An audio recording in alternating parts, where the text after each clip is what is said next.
토마토TV 대표 전문가들과 함께 시장의 시그널 잡아보는 시간입니다. 8시 마켓 시그널 매주 월요일 이분과 함께 하겠습니다. 토마토 투자클럽의 김동현 전문가 모셨습니다. 안녕하세요. 네, 안녕하세요. 네, 월요일을 이 시간은 상당히 더 많은 분들이 보시고 중요합니다. 네. 한 주간에 뭔가 좀 가닥을 잡아주셔야 되는 시간인데 마켓 시그널 먼저 지난주의 흐름, 지금까지 시장이 보내고 있는 시그널을 좀 잡아볼까요? 네, 일단 지금 시장은 일단 지난주 후반에서 이제 투매 바닥권에 대한 시도가 좀 나왔죠. 근데 지난주는 사실 우리 시장이 이 중복된 악재들이 계속해서 악재들이 나오던 상황에서 저는 이제 이 부분을 주식시장에 좀 가볍게 넘기는 경향들이 좀 있었다고 보는데, 저는 스테이블 코인 쪽의 그 급락세가 네. 어떤 금융시장의 시스템에 대한 경계감을 상당히 극도로 높였다고 봅니다.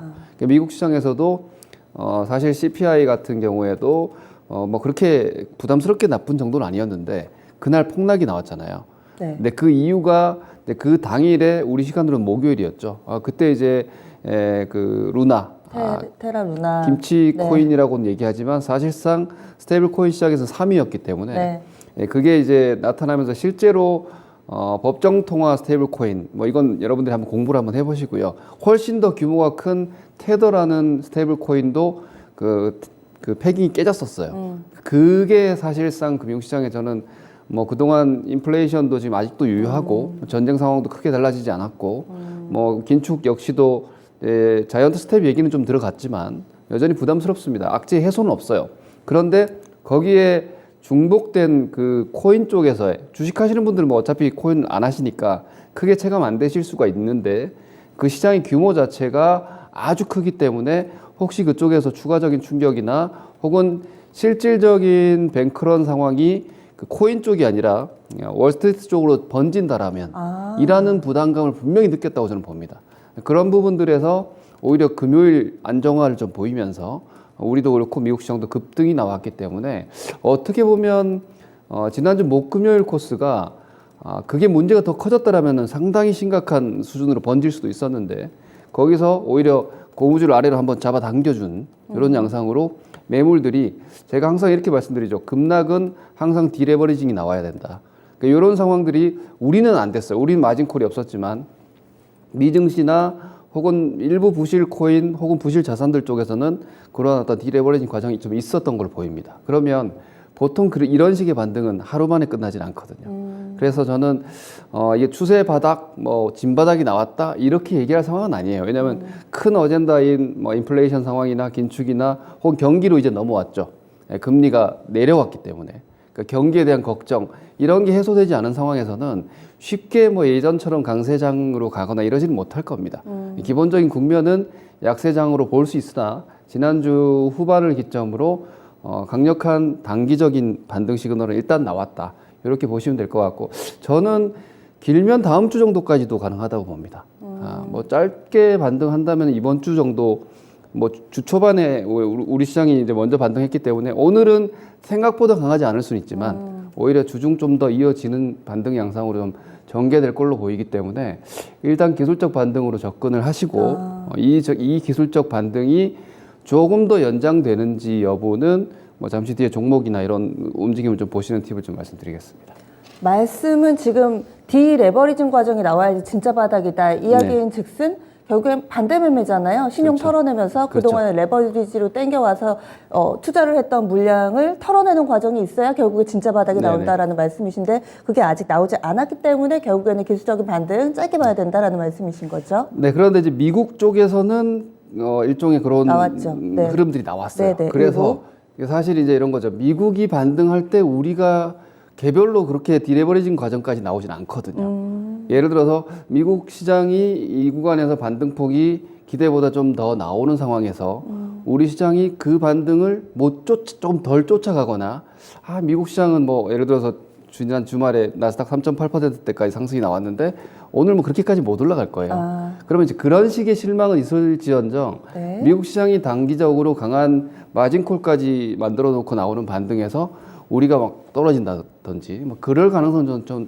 낮지 않나라고 보기 때문에 일단 오늘은 미국 시장의 급등을 지난주에 우리가 일정 부분 선반영을 했고, 네. 그리고 기술적으로 보면은 뭐 저는 엑스크로스라고 얘기하는데 오일선이 아직 돌아서지 않은 상태에서 급반등이 나오면 보통 살짝 쉽니다. 그리고 이제 주 중반 이후에 추가 반등을 한 번 더 할 수 있는 가능성이 좀 높아졌기 때문에 뭐 금주 전략은 뭐 쫓아서 판다거나 이런 구간은 전혀 아닌 것 같고요. 다만 오히려 이번 주 중 반등이 나오고 혹 좀 길어지면 다음 주 정도까지 반등이 나온다라면 거기는 쫓아가는 자리가 아니라 오히려 조금 물량을 다시 한번 덜어내는 자리가 아닌가라고 보는데 그 움직임이 바뀌는지는 지금 시장이 좀 낙폭과대에서 너무 많이 떨어졌기 때문에 나타나는 반등인지 혹은 조금 더 시장이 당분간은 좀 편안한 자리를 구사하는지는 현재 시장에서 낙폭 과대주가 예를 들어서 지난주에 NC소프트나 이런 종목들이 뭐 실적 효과이긴 하지만 반등을 크게 했어요. 그러면 예를 들어서 네이버라든지 카카오 이런 종목들이 지난 주말에 미국 시장에서의 기술주의 반등의 바통 이어받아서 이번 주에 좀 더 반등을 유지한다. 그쪽이 반등 유지라면 이건 팔아야 되는 반등이에요. 오히려 그러니까 시장의 중심이 많이 떨어진 게 된다라면 말 그대로 데드캣 바운스인 거죠.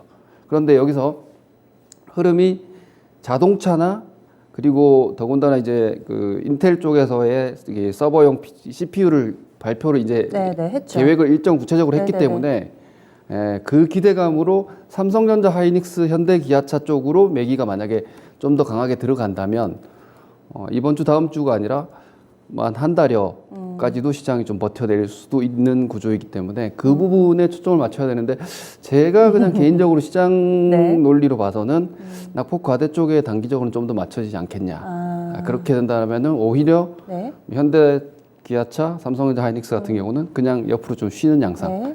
그러면서 개인들의 좀 매수를 좀 불러일으키는 뭐 이런 식이 아닐까 싶어요. 예. 그러면 지금까지 시장이 보내는 시그널을 좀 포착을 해봤습니다. 그러면 오늘장에서 놓쳐서는 안 될 시그널을 잡아보겠습니다. 어떤 점 보세요? 일단 말씀드린 대로 낙폭과대주의 반등 연속성이냐 아니면 삼성전자, 하이닉스, 기아차, 현대차 이런 쪽으로 매기가 강하게 들어가느냐일 것 같은데요. 낙폭과대주의 받는 공간이 사실상 여전히 꽤 많이 있습니다. 이건 미국 시장과 함께 좀 보셔야 되는 부분인데 미증시가 지금 그러니까 어제 이제 첫 반등을 했기 때문에 금요일날 첫 반등을 했기 때문에 미증시는 제가 볼 때는 나스닥을 기준으로 보면은 한 12,500 내외라면은 지금 시점에서 아직까지 한 6, 7% 정도 여유가 있거든요. 이런 정도의 상승이 미국도 지나치게 빠졌기 때문에 나타나는 반등이 가깝거든요. 지금 화면에 S&P 500 차트가 나가는데 이거 기준으로는 동그라미 치는 한 4,200 정도인가요? 그렇죠. 지금 보시는 대로 S&P 500 좀 전에 화면에는 제가 잡아드린 나스닥이 나갔고 그리고 S&P 500도 마찬가지입니다. 그러니까 반등의 자리가 S&P 500 같은 경우는 4,200 그리고 4,200. 나스닥 같은 경우에는 말씀드린 대로 12,500 한 이런 정도까지 공간이 일단 나오거든요. 이건 아주 자연스러운 반등이에요. 그럼 우리 시장이 그 구간에서 이와 연동하는 반등이 그러니까 지금은 시장의 중심이 미국이기 때문에 미국에서 과대낙폭주들이 반등을 일단 먼저 만들어 줄 겁니다. 그럼 거기서 우리 시장에서 연동하는 종목이 이제 어떤 것일 거냐. 예를 들어서 마이크론 위주로 올라간다는 삼성전자겠지만 엔비디아 위주로 올라가는 삼성전자가 아닙니다. 왜냐하면 엔비디아 떨어진 것도 아까 말씀드린 스테이블 코인과 관련한 부분이 컸고 테슬라도 마찬가지였고 그럼 시장의 변동성 반등이라는 거거든요. 그럼 그 변동성 반등은 뭐 유사하게 만들어지는 쪽이 뭐 네이버, 카카오, 혹은 게임주 이런 과대낙폭한 종목들이 이번 주 움직임은 좀 더 공간 여유가 좀 있지 않을까. 제가 예를 들어서 NC소프트 같은 경우도 마찬가지고 지금 지난 주말에 첫 반등을 했지만 아직까지 기술 반등의 공간적인 여유는 좀 있거든요.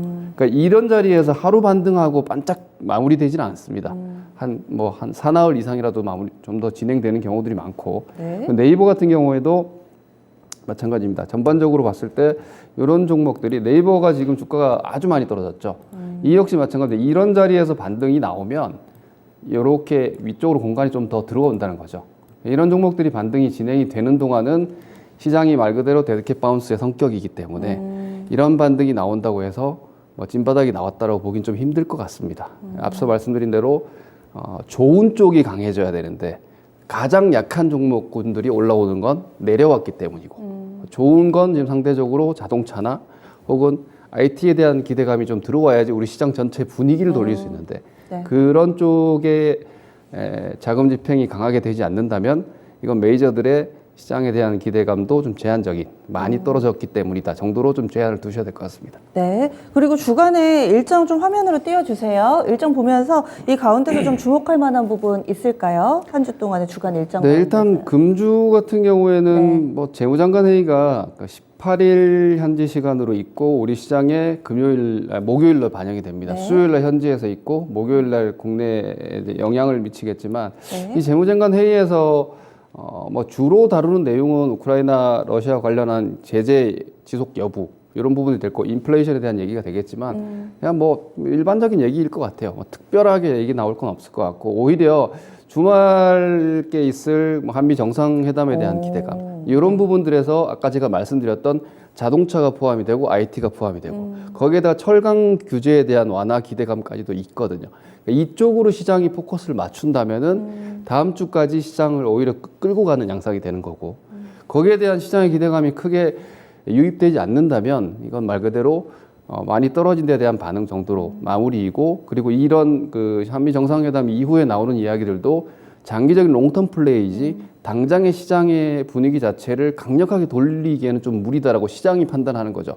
원래 모멘텀 플레이도 그렇고 경기도 그렇지만 어떤 사안이 발생됐을 때 시장이 그걸 얼마나 크게 받아들이느냐가 아주 중요하거든요. 네. 그래서 일정만 볼 게 아니라 그 일정이 노출되거나 혹은 기대되는 시점에서 시장의 유동성이 얼마나 그걸 강하게 기대하느냐의 관건이기 때문에 오히려 주 후반 이 한미 정상회담과 관련한 우리 국내 수출 경기에 막대한 영향을 끼치는 IT, 자동차, 철강 쪽에 대한 시장의 기대감이 외국인 위주로 강하게 들어오는지 이걸 보시면서 오히려 금주가 아니라 다음 주 이후까지도 좀 볼 수 있는 그림이 되지 않을까 싶습니다. 네, 알겠습니다. 오늘 놓쳐서는 안 될 시그널 요약을 하자면은 낙폭과대주냐 아니면은 좀 실적이라든지 이런 부분들이 탄탄하게 좀 반영이 될 만한 전차군단이 반등을 할 것인가 어떤 쪽의 진영에서 반등을 이끌어 가느냐에 따라서 이번 반등의 성격이 좀 달라질 것이다 이렇게 보고 있습니다. 그런데 김동현 전문가는 아무래도 후자 쪽에 이 IT라든지 자동차 이런 내실에 있는 종목군들이 이끌어 줄 때 시장의 질적 반등이 조금 더 나을 것이다 이렇게 판단하고 있습니다. 그래서 이렇게 해서 8시 마켓 시그널 마무리 짓겠습니다. 전문가님 다음 주 월요일에 뵐게요. 고맙습니다. 네, 고맙습니다.